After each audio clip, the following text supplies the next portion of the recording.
নমস্কার বন্ধুরা। কালকে অভিষেকের ঘটনার পর আজকে আরেকটা ঘটনা সামনে এসছে।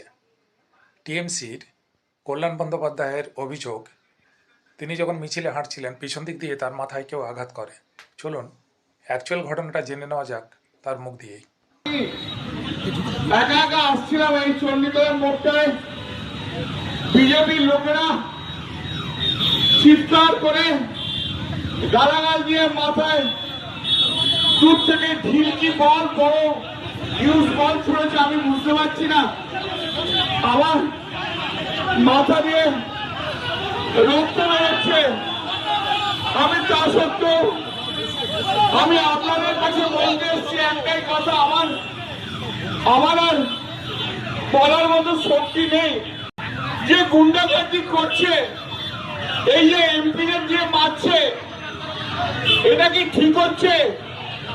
এখানে কোনো জনরোষ টনরোষ নেই, আর এখনো আমাকে পর্যন্ত ছাড়েনি। কৌশিকের মুখ ফাটিয়ে দিয়েছে। বিজেপি যেভাবে আমাদের উপরে অত্যাচার করছে, বিজেপি শূন্য করে দিতে চাইছে। ওরা সিপিএম কে এবং পশ্চিমবাংলায় কংগ্রেসকে অক্সিজেন দিতে চাইছে।